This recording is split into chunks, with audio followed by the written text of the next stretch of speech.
여러분 강냉이 튀기는 기계 보셨습니까? 어릴 적에 여러분 추억이 있죠. 저도 얼마 전에 우리 살고 있는 사택 아파트에 강냉이 튀기는 분들이 오셨더라고요. 두 부부가 아주 사이좋게 동업을 하는 모습인데 용달차에다가 강냉이 튀기는 기계를 가지고 와가지고 이제 한마디로 뻥튀기를 튀기는 것입니다. 마른 옥수수나 또 쌀, 요즘에 보니까 뭐 별걸 다 튀기더라고요. 그냥 먹든 떡, 먹든 밥 다 튀기고 있는 것 같은데, 하여튼간에 이 옥수수하고 쌀을 집어넣고요. 또 어떻게 합니까? 밑에다가 불을 떼죠. 옛날에는 장작을 뽀개가지고 그냥 거기다가 불을 뗐는데, 요즘은 이제 첨단 가스 장치를 해가지고 가스에다가 불을 막 돌립니다. 온도가 올라가죠. 아주 뜨거운 고온으로 됩니다. 압력이 꽉 찹니다. 그러면 어떻게 합니까? 이 뻥튀기 튀기는 기술자가 큰 쇠꼬챙이를 들고 그 기계 입구의 문을 그냥 확 제치면 어떤 일이 벌어질까요? 뻥 뻥 소리와 함께 아주 굉음이 나면서 그냥 뻥튀기가 그냥 바깥으로 그냥 콜콜 쏟아져 나옵니다. 작은 옥수수 알갱이를 얻는데요, 한 보따리 양의 이 강냉이가 나오는 것을 볼 수가 있습니다. 저는 오늘 이 스데반의 순교 사건을 묵상하면서 뻥튀기가 생각이 났습니다. 왜냐하면 그도 그럴 것이 예루살렘에만 맴돌던 이 복음이 스데반의 순교를 통해서 마치 뻥튀기가 터지듯이 복음이 예루살렘과 유대, 사마리아, 다시 말하면 팔레스틴 지역을 뛰어넘어서 전 세계 지역으로 폭발하여 흩어지는 정말 세계 선교의 뻥튀기 현상이 일어난 사건, 이것이 바로 스데반의 순교의 사건이었던 것입니다. 원래 스데반은 예루살렘 교회의 구제 문제를 둘러싼 원망과 갈등의 문제를 극복하기 위해서 세워진 7 집사 가운데 한 사람이었습니다. 그가 헬라파 유대인이었다는 것은 바로 스데반이 디아스포라 유대인이라고 하는 것을 암시해주고 있습니다. 먼 외국에서 생활하다가 그의 연로하신 부모님이 마지막 생애를 성지에서 보내기 위해서 귀국할 때 따라왔던지, 아니면 젊은 스데반이 종교적인 열심을 가지고 유대인의 절기를 지키기 위해서 예루살렘으로 귀향했다가 사도들로부터 예수 그리스도의 복음을 듣고 개종한 인물이었을 것입니다. 시간적인 추측으로 보면 스데반은 지금 예수를 믿은 지 얼마 안 되는 그러한 사람이었습니다. 특히 스데반은 베드로와 요한과 같은 사도가 아니라 교회 봉사의 일을 위해서 세워진 평신도 집사였다는 것입니다. 그럼에도 불구하고 스데반 집사는 은혜와 권능에 충만하여 기사과 표적을 민간에 많이 행했던 사람이고, 또 스데반의 이름의 뜻인 면류관이라고 하는 뜻처럼 기독교 역사상 최초의 순교자가 되어서 천국에서 주님으로부터 면류관을 쓴 복된 성도가 되었다는 사실인 것입니다. 오늘 사도행전 7장에서 스데반은 복음의 변증적인 설교를 통해서 이스라엘의 역사와 하나님의 주권을 설명하고 있습니다. 대략 사도행전 7장은 4가지의 구성으로 설교를 진행하고 있는데, 첫째는 하나님의 진리는 유대인들만 위한 것이 아니라 모든 사람을 위한 것이라고 스데반이 설교했습니다. 이것은 지금까지 자신들만이 하나님의 백성이요 선민이라고 굳게 믿고 있던 유대인들에게 좋게 들릴 수 없는 메시지였던 것입니다.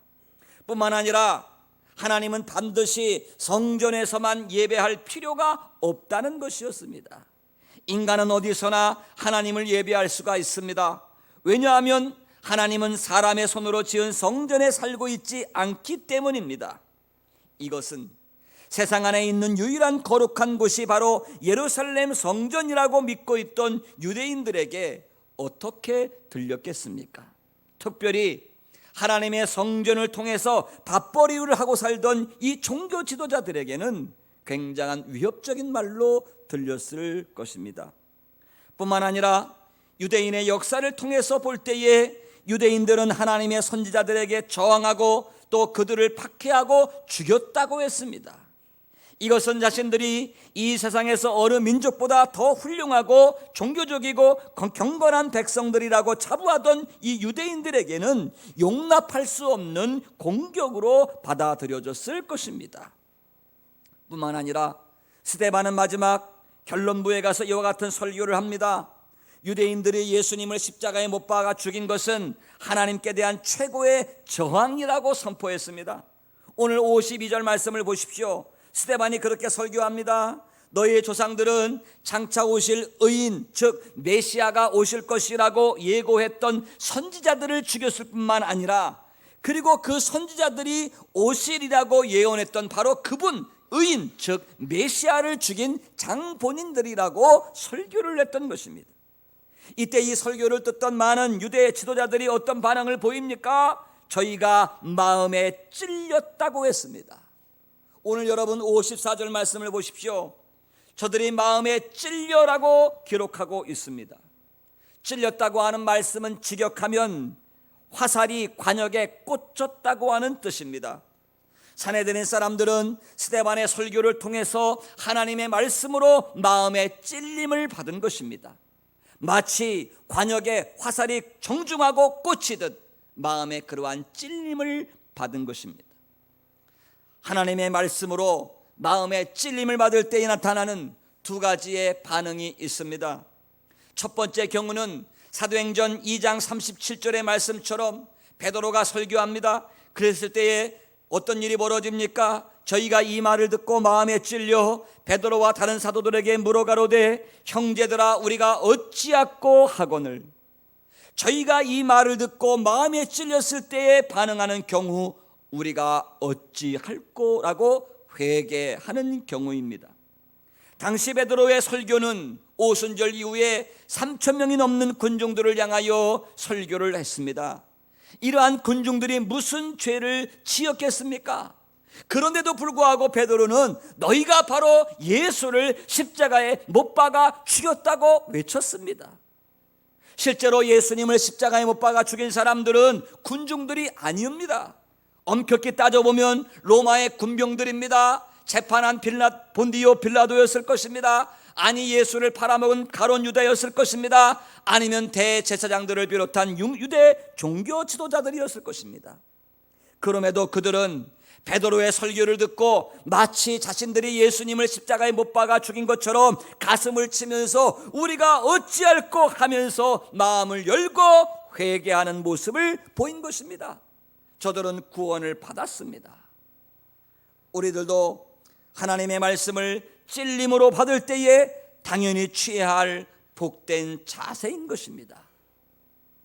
그러나 오늘 유감스럽게도 본문에 나오는 산헤드린 공회원들, 저들은 어떻게 했습니까? 저를 향하여 이를 갈았다고 했습니다. 스데반을 향하여 이를 갈았습니다. 이를 간다는 말은 마치 성난 짐승이 분노하여 달려들고 있는 모습입니다. 여러분, 성난 짐승을 보셨습니까? 성난 맹수를 보셨습니까? 어르릉대면서 달려드는 그 모습, 반항하고 대적하는 모습인 것입니다. 종교적인 학식과 영향력을 갖춘 사람들이라고는 도저히 믿기지 않을 정도로 저들은 마치 살기가 등등한 짐승처럼 폭도들로 돌변하고 있었던 것입니다. 하나님의 말씀을 찔림을 받을 때에 저들의 죄책감은 분노로 바뀌고 그 분노에 못 이겨서 지금 스데반을 향하여 이를 갈고 달려들고 있는 모습입니다. 반면에 스데반의 모습은 어떻습니까? 너무나도 거룩합니다. 침착합니다. 어떠한 보이지 않는 힘으로 가득한 것을 볼 수가 있습니다. 그래서 사람들은 이러한 스데반의 모습을 천사의 얼굴이라고 했습니다. 그렇다면 어떻게 스데반은 이 죽음의 순간에도 용기를 잃지 않고 끝까지 천사의 얼굴로 최후 승리를 할 수 있었을까요? 오늘 본문의 말씀 55절에는 그 답을 우리에게 주고 있는데 스데반이 성령이 충만했다고 말씀하고 있습니다. 그렇습니다, 여러분. 성령의 충만입니다. 스데반이 헬라파 유대인이면서도 7 집사로 선출될 수 있었던 것도 그가 예루살렘 교회를 섬기면서 은혜와 권능이 충만하여 큰 기사와 표적을 민간에 행할 수 있었던 것도, 그리고 사내들인 공회 앞에서도 담대히 복음을 설교할 수 있었던 그의 용기도, 그리고 자신을 향하여 이를 갈며 달려드는 사람들 앞에서도 전혀 흔들리지 않고 천사의 얼굴을 보일 수 있었던 것은 한마디로 사도 스데반이 성령 충만했기 때문인 것입니다. 스데반은 성령 충만을 통해서 인생의 최후까지도 승리할 수 있었던 사람인 것입니다. 그렇다고 한다면 오늘 말씀을 통해서 이 스데반 집사님이 우리에게 보여준 성령 충만의 구체적인 모습은 어떤 모습일까요? 첫 번째, 55절 말씀 보니까 스데반이 성령 충만하여 하늘을 우러러 주목했다고 얘기하고 있습니다. 영어 성경에는 look up to heaven이라고 나와 있습니다. 주목했다는 말은 concentration, 즉 집중하여 바라보는 것을 의미하고 있는 것입니다. 자신의 지성과 감정과 느낌과 그의 의지를 다 합쳐서 어떤 목적을 향하여 몰입하는 상태를 주목한다, 그렇게 설명하고 있는 것입니다. 여러분, 스데반은 지금 어떠한 상황에 놓여 있습니까? 자신을 둘러싼 무리가 마치 짐승처럼 이를 갈면서 달려들고 있는 상황이 아닙니까? 얼마나 두렵고 참혹한 상황이겠습니까? 그러나 스데반은 그들을 보지 않았습니다. 오히려 하늘을 주목하여 바라본 것입니다. 하늘을 주목한다는 말은 바로 예수 그리스도께 초점을 맞춘다는 표현인 것입니다. 스데반은 예수님을 주목했기 때문에 자신을 향하여 돌을 던지는 사람들이 보이지 않았습니다. 스데반을 미워하는 사람들이 누구였습니까? 스데반과 함께 고국으로 귀화한 헬라파 유대인들이 아니었습니까? 바로 어제까지 스데반의 친구였던 사람들이 마음을 달리하여 원수로 돌변했습니다. 그리고 스데반을 사내들인에 고소했습니다. 그리고 그를 향하여 돌을 던지고 있는 것입니다. 스데반을 죽이는데 증인으로 자처하고 나섰던 사람도 역시 스데반과 같은 헬라파 유대인이었던 사도 바울이었다는 사실입니다. 훗날에 예수님을 만나서 변화된 사도 바울은 골로새서 3장 1절에서 말씀하고 있습니다. 위의 것을 찾으라, 거기는 그리스도께서 하나님 우편에 앉아 계시느니라고 고백했습니다. 이는 그 자신이 스데반의 순교를 지켜보면서 바로 그 스데반이 하늘을 우러러 주목하는 모습을 떠올리면서 골로새 교회를 향하여 위의 것을 찾으라고 권면할 수 있었던 것입니다. 우리의 신앙도 마찬가지일 것입니다. 우리가 복잡하고 어둡고 두렵고 막막하고 절망스러운 이 세상에서 우리가 예수 그리스도께 초점을 맞추고 살아간다면 더 이상 이 세상의 거짓 것들이 우리 눈에 들어오지 않게 될 것입니다. 나를 향하여 이를 가는 사람, 나를 향하여 돌을 던지는 사람, 미움과 상처와 섭섭함들이 더 이상 내 안에 자리하지 못하게 될 줄로 믿습니다. 스데반이 하늘을 주목할 때에 하늘이 열렸습니다. 인자가 하나님 우편에 서신 것을 보았다고 했습니다. 하늘을 주목하면 나를 위해서 십자가를 지신 예수 그리스도가 보이게 되는 줄로 믿습니다. 예수님께서 오늘 성경 말씀해 보니까 여기 인자라고 하는 말이 나옵니다. 이 인자라고 하는 말은 히브리 사람들의 신학에 있어서 종말론적인 표현입니다. 즉 역사의 종말에 하나님의 아들 독생자가 친히 사람의 몸을 하고 이 땅에 오셨습니다. 그리고 역사의 종말에 그분이 다시 이 땅에 재림할 것이고 심판하실 예수 그리스도의 모습이 바로 인자로서의 모습이라고 하는 사실입니다. 예수님께서 친히 분명히 말씀하셨습니다. 인자가 장차 구름을 타고 오는 것을 너희가 보리라. 마지막 재림과 심판의 주인 되신 인자로서의 예수님이 하나님 우편에 서 계신 모습을 본 것입니다.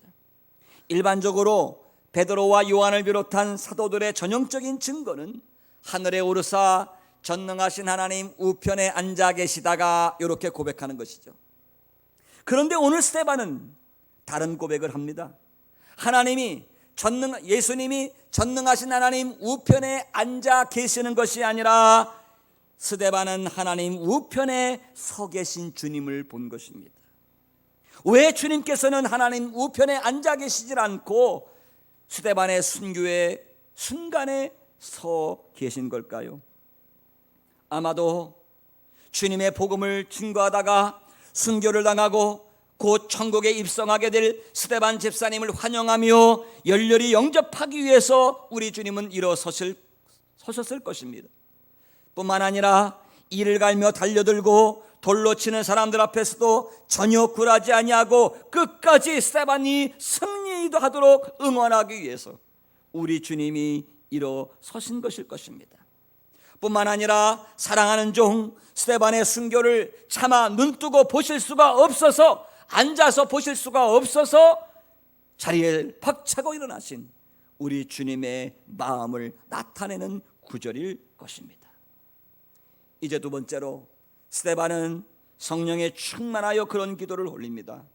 주 예수여 내 영혼을 받으시옵소서. 오늘 59절에 나와 있는 말씀입니다. 지금 스데반은 돌에 맞고 있는 상황입니다. 머리에도 맞고 가슴에도 맞고 다리에도 무수한 돌들이 날라옵니다. 여러분 돌에 맞아 보신 적이 있습니까? 저는 한 10살쯤에 친구가 던진 돌에 머리를 맞아서 머리에 피가 나고 순간적으로 정신을 잃은 적이 있습니다. 얼마나 고통스러운지 모릅니다. 그런데 오늘 성경 말씀에는 한 번도 아니고 수십 개 혹은 수백 개의 크고 날카로운 중동의 돌덩어리가 날라오고 있는 것입니다. 얼마나 고통스러운 순간이었겠습니까? 이때 스데반은 자신의 죽음을 감지했습니다. 그리고 어떻게 합니까? 하나님께 기도합니다. 주 예수여 내 영혼을 받으시옵소서. 이 말은 스데반이 마지막 죽는 순간까지도 주님을 향하여 전적으로 자신을 위탁하는 모습을 보여주고 있는 것입니다. 성령 충만한 스데반은 자신의 모든 것을 주님께 위탁했습니다. 마지막 자신의 영혼까지도 주님께 맡기고 있는 모습을 볼 수가 있는 것입니다. 여러분 우리가 하나님께 찬송하죠. 내 주여 뜻대로 행하시옵소서. 한번 불러볼까요? 날씨는 덥지만 여기는 더 덥습니다. 여러분 앉아 계시는 데부터 더우니까 찬송 한번 하죠. 내 주의 뜻대로 내 주여 뜻대로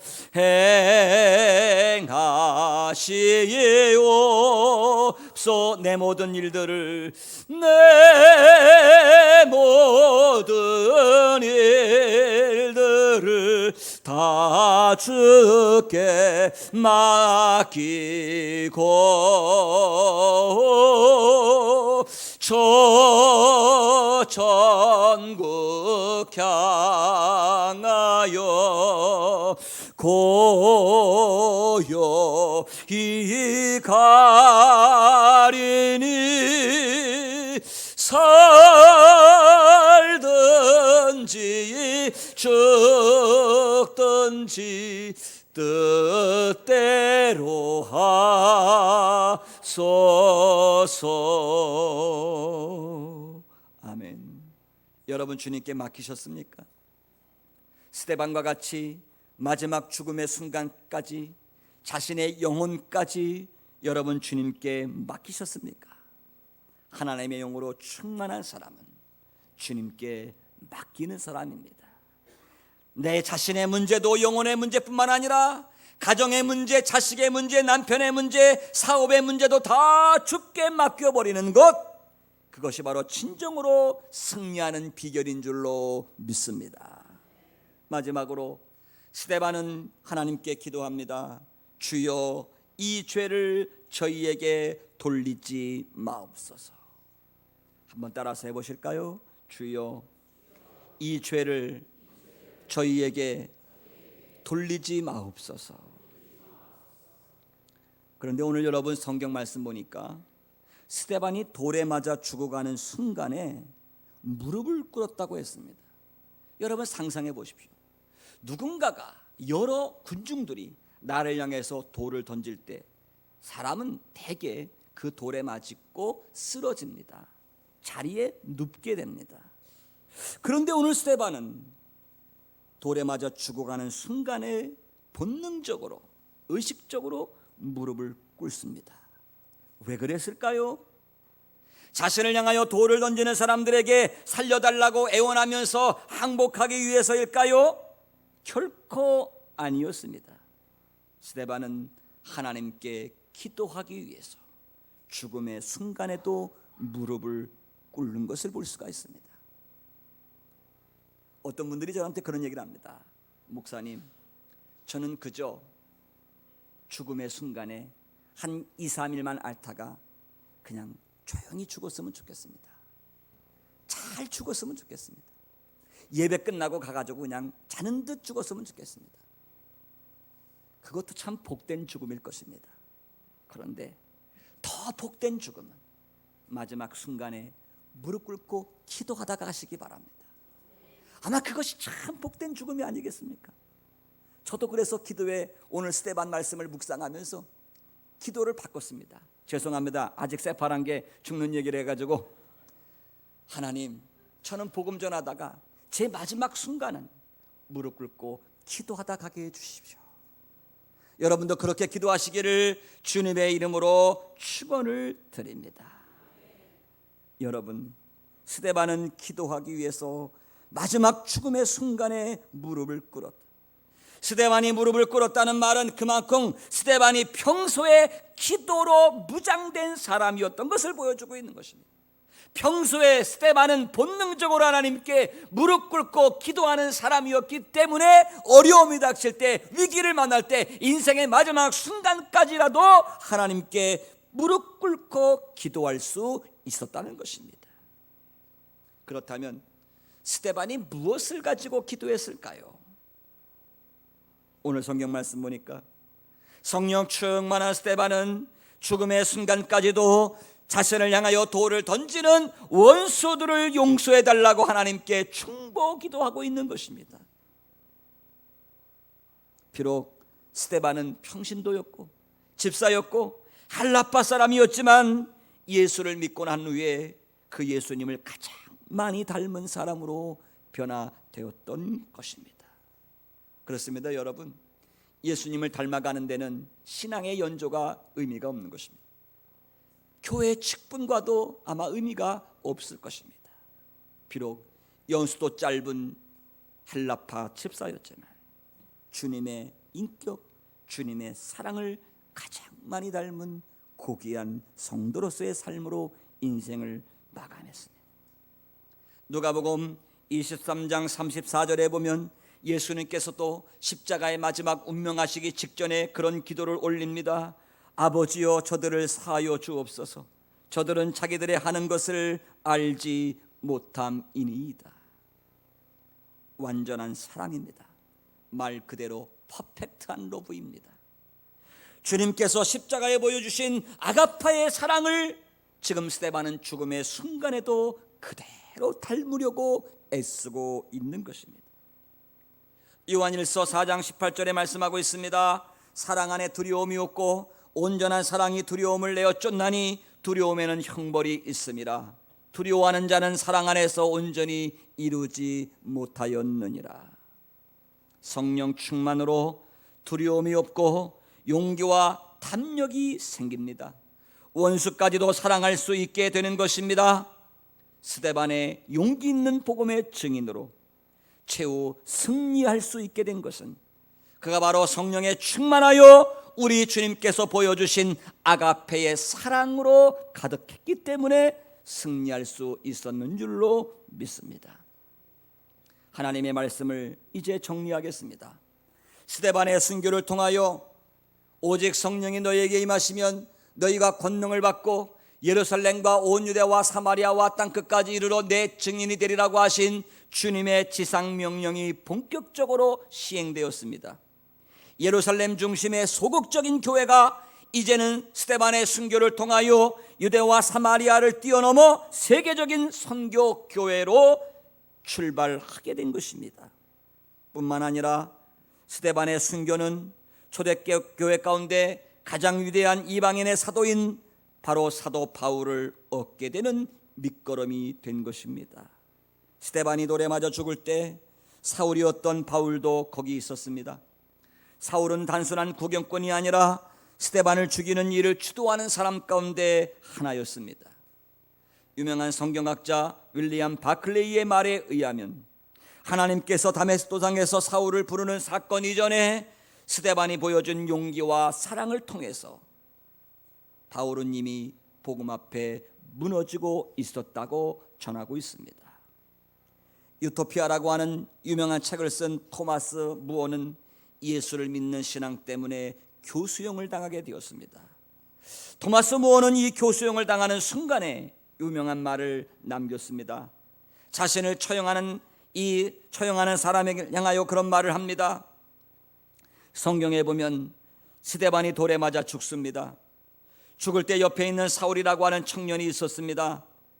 스데반이 기도하면서 용서하면서 천사의 얼굴을 하고 죽었는데 결국 그 모습을 지켜보던 사울도 변화되어 바울이 되었고, 평생 바울은 복음을 전했고 순교해서 하늘나라에서 스데반과 서로 만나 영원한 친구로 행복하게 살았답니다.